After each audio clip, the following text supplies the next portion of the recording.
తిరుత్తణిలో ఉన్న సుబ్రహ్మణ్యేశ్వర స్వామి టెంపుల్కి అయితే వచ్చేసామండి. గ్రూప్ ఆఫ్ మెంబర్స్ కలిసి టెంపో బుక్ చేసుకున్నాము. ఈ టెంపుల్ కొండపైన అయితే ఉంటుంది. రోడ్డు పై నుంచి వెళ్ళొచ్చు. అట్లాగే స్టెప్స్ కూడా ఉంటాయి. నియర్లీ 350 స్టెప్స్ ఉంటాయి కొండపైకి. మార్నింగ్ 6 o'clock నుంచి నైట్ 9 o'clock వరకు టెంపుల్ ఓపెన్లో ఉంటుంది. దర్శనంకి వెళ్ళాలంటే ఫ్రీ క్యూ ఉంటుంది. అట్లాగే 100 రూపీస్ టికెట్ కూడా ఉంటుంది అవైలబుల్గా.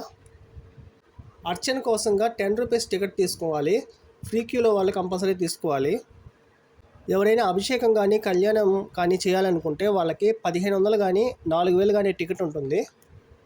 ఇక్కడ రూమ్స్ అవైలబిలిటీ కూడా ఉంటుందండి. నేనైతే కొండపైకి వెళ్ళే స్టెప్స్ ఉన్నాయి కదా, ఆ స్టెప్స్ ఎంట్రన్స్ స్టార్టింగ్ దగ్గర రూమ్స్ అయితే చూశాను. చాలా హైజీన్గానే ఉన్నాయి. రూమ్స్ ప్రైజెస్ కూడా చాలా బడ్జెట్ ఫ్రెండ్లీగానే ఉన్నాయి. ఇక్కడికి వచ్చిన వాళ్ళు ఉప్పుతో డిష్ తీసుకుంటుంటారు. ఎంట్రన్స్లో ఉంది. టెంపుల్ బ్యాక్ సైడ్ కళ్యాణ కట్ట కూడా ఉందండి.